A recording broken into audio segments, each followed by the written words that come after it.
Hello everyone, welcome to my YouTube channel Shriji Mathematics Classes. In this video, we are going to start a new chapter of class 9th, chapter 6, Lines and Angles.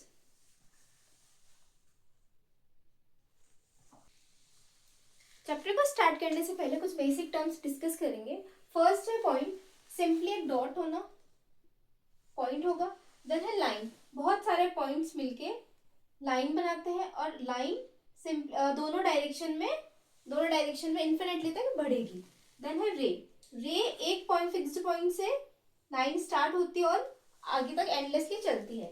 Then है line segment दो and points के बीच की distance या बीच में जो line बनेगी वो line segment होगी. देन कोलिनियर पॉइंट्स, तीन या तीन से ज्यादा पॉइंट्स एक सीधी लाइन में होते तो वो कोलिनियर पॉइंट्स होंगे. 1 2 3 इससे ज्यादा तो एक सीधे लाइन में होंगे तो वो कोलिनियर पॉइंट्स होंगे. देन नॉन कोलिनियर पॉइंट्स, कोई भी तीन पॉइंट सीधी एक लाइन में नहीं होना. अगर सीधी एक लाइन में नहीं होंगे तो लगभग कुछ इस तरीके से तो ट्रायंगल बना देंगे या फिर कोई एंगल बना देंगे, सीधी एक लाइन में नहीं होंगे. देन वर्टेक्स, कोई दो लाइंस के एंड पॉइंट्स में मिल रहे हो तो वो होते हैं वर्टेक्स. वर्टेक्स यहाँ पे एंगल बना देती है. अब आगे हम इस चैप्टर में एंगल के बारे में डिस्कस करेंगे. नेक्स्ट है एंगल्स. एक सिंगल वर्टेक्स से दो रेज निकल के एंगल फॉर्म करती है. फर्स्ट है एक्यूट एंगल. एक्यूट एंगल वो होता है जो 0 डिग्री से तो बड़ा हो, 90 डिग्री से छोटा हो. यानी यहाँ से ये तो होगा 0 डिग्री और ये है 90 डिग्री. इन दोनों के बीच में कोई एंगल बनता है तो वो एक्यूट एंगल होता है. यानी एक्स एक एंगल है, 90 डिग्री से तो छोटा होना और 0 डिग्री से बड़ा होना एक्यूट एंगल होगा. नेक्स्ट है राइट एंगल. एग्जैक्ट 90 डिग्री बनना, x is equals to 90 degree. Exact 90 degree कोई एंगल होता है तो राइट एंगल होता है. Then third is obtuse angle. 0 degree से तो बड़ा होना और 90 डिग्री से बड़ा और 180 डिग्री से छोटा, इन दोनों के बीच में कोई एंगल होगा तो वो ऑब्ट्यूज एंगल होगा. यानी 180 डिग्री से तो छोटा होगा x और 90 डिग्री से बड़ा होगा. अब वो चाहे 91 डिग्री हो कोई एंगल या फिर 179 हो, वो ऑब्ट्यूज एंगल होगा. 90 डिग्री से बड़ा होना और 180 डिग्री से छोटा होना ऑब्ट्यूज एंगल होता है. नेक्स्ट है स्ट्रेट एंगल. एकदम सीधी लाइन होगी और एग्जैक्ट 180 डिग्री होगा ये एंगल. स्ट्रेट एंगल होता है एग्जैक्ट 180 डिग्री का. नेक्स्ट है रिफ्लेक्स एंगल.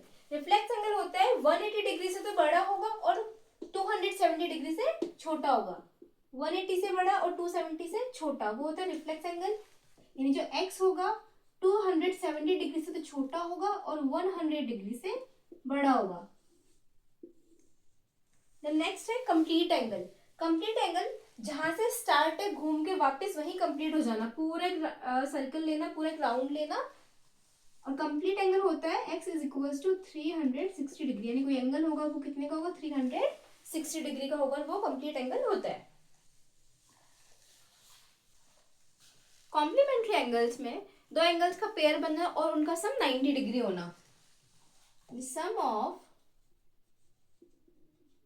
टू एंगल्स या फिर sum of pair of angles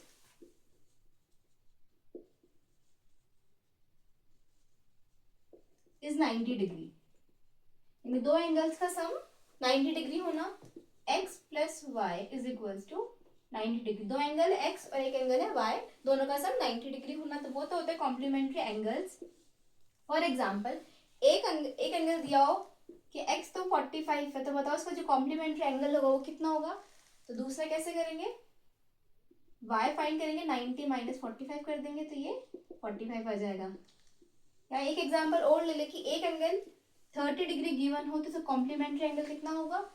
complementary angle होगा y is equals to 90 minus 30, ये हो जाएगा 60 डिग्री. सेम ऐसे सप्लीमेंट्री एंगल में दो एंगल्स का सम 180 डिग्री होगा. Sum of pair of angles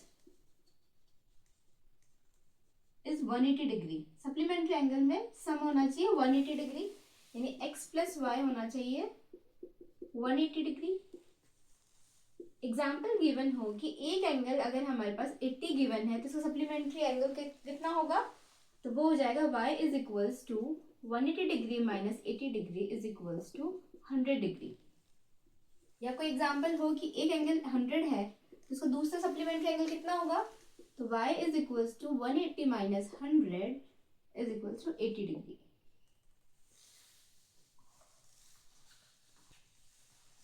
adjacent angle यानी एक वर्टेक्स से दो एंगल्स फॉर्म होना, दो एंगल्स बनना एक ही कॉमन आर्म के ऊपर, वो दोनों एडजेसेंट एंगल्स होंगे।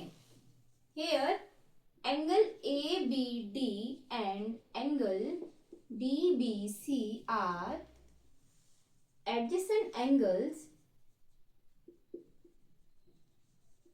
on common arm BD। Common arm BD है और उसी के ऊपर दो एंगल्स फॉर्म होना सिंगल एक वर्टेक्स से, वो होंगे adjacent angles. Linear pair of angles, एक स्ट्रेट लाइन पे दो एंगल्स फॉर्म होना, कॉमन वर्टेक्स कॉमन आर्म होती है, एक कॉमन वर्टेक्स है दोनों एंगल्स के लिए और इन दोनों का सम 180 डिग्री होगा। यानी जो एंगल ABC होगा, ABC वो 180 डिग्री होगा और ABC का मतलब है angle ABD plus angle DBC। तो जो एंगल ABD और एंगल DBC है ये लीनियर पेयर ऑफ एंगल्स है। Angle ABD and angle DBC are linear pair of angles. जब क्वेश्चन सॉल्व करेंगे और वहां पे हमें स्ट्रेट लाइन पे दो एंगल्स दिखेंगे तो हम उन दोनों का सम 180 डिग्री लिख सकते हैं और साथ में रीजन देंगे कि pair linear pair of angles. Vertically opposite angles, इसके अंदर आमने सामने वाले दोनों एंगल्स इक्वल होते हैं, आमने सामने वाले ये भी इक्वल होंगे। यहाँ पे angle AOC is equal to angle BOD, आमने सामने दोनों एंगल इक्वल होंगे और angle BOC is equal to angle AOD। ये एंगल इसके इक्वल होगा और ये एंगल इसके इक्वल होगा। और क्वेश्चन सॉल्व करेंगे तो हमें इस तरीके से कोई क्वेश्चन में मिले तो हम इस एंगल को इस एंगल के इक्वल बता सकते हैं और इस एंगल को इस एंगल के इक्वल बता सकते हैं और रीजन में हम लिखेंगे वर्टिकली अपोजिट एंगल्स। नेक्स्ट है इंटरसेक्टिंग लाइंस, दो लाइंस किसी एक पॉइंट पे इंटरसेक्ट करना है, यानी AB और CD दो लाइंस है, दोनों एक पॉइंट O पे इंटरसेक्ट कर रही है तो ये दोनों इंटरसेक्टिंग लाइंस होगी।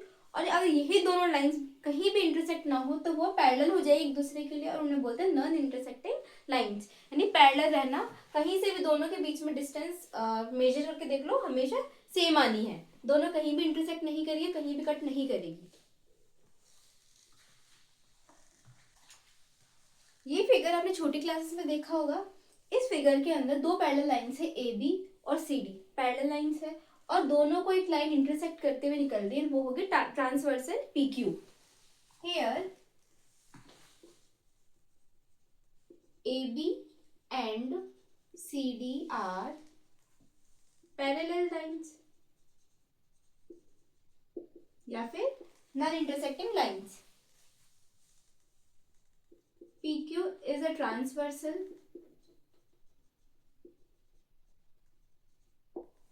अब इसके अंदर जो एंगल्स फॉर्म हो रहे हैं उनके बारे में डिस्कस करेंगे। जैसे एंगल 1 एंगल 3 के इक्वल होगा, वर्टिकली अपोजिट एंगल। सेम इसी तरीके से 2 भी 4 के इक्वल होगा, 5 7 के इक्वल है, 6 8 के इक्वल है, ये सभी वर्टिकली अपोजिट एंगल से इक्वल हो जाएंगे।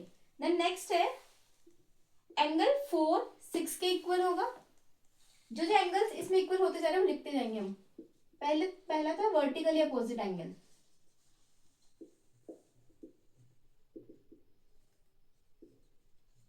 वर्टिकली अपोजिट एंगल के अंदर एंगल 1 3 के इक्वल है, एंगल 2 4 के इक्वल होगा, एंगल 5 7 के इक्वल होगा और एंगल 6 एंगल 8 के इक्वल होगा, vertically opposite angle. Then next है ऑल्टरनेट इंटीरियर एंगल।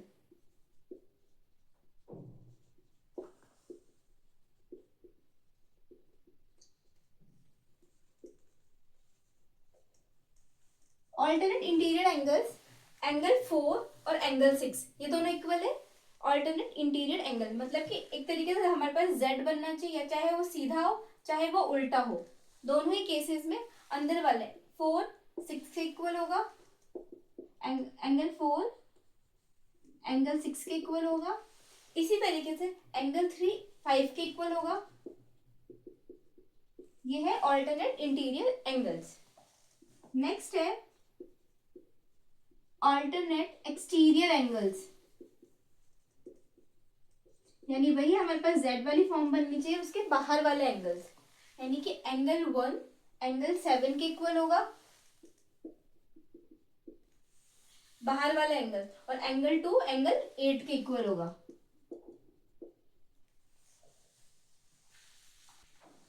नेक्स्ट है कॉरेस्पॉन्डिंग एंगल्स, यानी कि अगर ट्रांसवर्सल है, ट्रांसवर्सल लेफ्ट साइड के एंगल ले लो या राइट साइड के, ट्रांसवर्सल के एक ही साइड के एंगल लेने और पैरेलल लाइंस के भी एक ही साइड के, यानी कि एंगल 1 एंगल 5 के इक्वल होगा ट्रांसवर्सल के लेफ्ट साइड में और अपर साइड में, दोनों पैरेलल लाइंस के अपर साइड में। तो एंगल 1 इक्वल है एंगल 5 के, रीजन कॉरेस्पॉन्डिंग एंगल्स। सेम इसी तरीके से 4 इक्वल होगा 8 के, एंगल 4 हो जाएगा एंगल 8 के इक्वल, एंगल 2 इक्वल होगा एंगल 6 के, और एंगल 3 इक्वल होगा एंगल 7 के। और रीजन है कॉरेस्पॉन्डिंग एंगल्स, ये चारों इसी तरीके से इक्वल होंगे, ट्रांसवर्सल के एक साइड के और दोनों पैरेलल लाइंस के एक साइड के एंगल्स इक्वल होंगे, वो कॉरेस्पॉन्डिंग एंगल्स होंगे। नेक्स्ट है कि ट्रांसवर्सल के एक साइड के दोनों एंगल्स का सम, इंटीरियर एंगल्स का सम 180 डिग्री होगा, यानी ट्रांसवर्सल के एक साइड यानी एंगल 4 और एंगल 5 का सम होगा 180 डिग्री।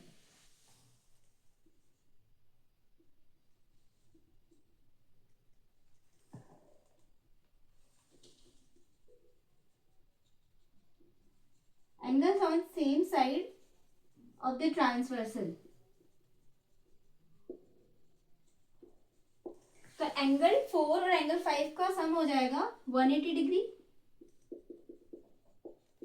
इसी तरीके से एंगल 3 और एंगल 6 का सम भी 180 डिग्री हो जाएगा, plus angle 6 is equals to 180 degree. Transversal के एक ही साइड के एंगल्स का दोनों का सम हो जाएगा 180 डिग्री।